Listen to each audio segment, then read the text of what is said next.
Pasižiūrėkit va šitas dvi eilutes. Čia yra mėnesio skirtumo duomenys. 3.31 ir 4.30 metų. Buvo karvių 478, dabar, reiškia, po mėnesio liko 4.29, pieno buvo 6.3, pasidarė 6.6 per dieną ir atitinkamai čia nemažas šuolis. Va šitaip turi būti valoma banda.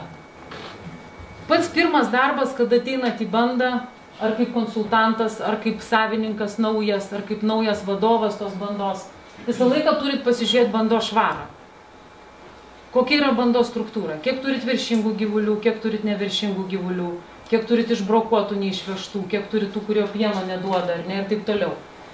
Ir kada pasidarot, pasižiūrit tą bandos švarą, kuo greičiau turit padaryti valymą. Jeigu teisingai padarytas valymas, pieno šaldytuve padaugėja, gyvulių pamažėja. Kaip matot šiuo atveju, pamažėjo beveik 50 gyvulių, 300 kg pieno šaldytuve daugiau. Ramūnas, va, kartu esam darę tokius valymus panašius, ar ne? Labai yra sunku įtikinti. Labai sunku įtikinti savininkus. Jeigu kuris nors šiai dienai netikit, būkit geri, patikėkit. Pirmas žingsnis, atėjus į bandą, tvarkytis yra išsivalyti bandą. Kol bandos neišsivalė, darykit ką norit, nepradėsit augti nei su pieno, nei su gyvulių skaičiumi. Jeigu gyvulių skaičius projektinis yra pagal pinigus, reikia pasiekti. Tada yra Baltarusija. Tada yra Baltarusija.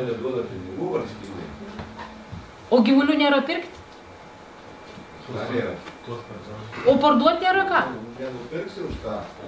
Šiai dienai, tarp kitko, yra labai gera situacija. Pieno kaina yra gera, telyčia yra pigi, mėsa yra brangi. Ir labai greitai galima pasikeisti tą bandą ir susitvarkyti. Bet tą reikia padaryti būtinai.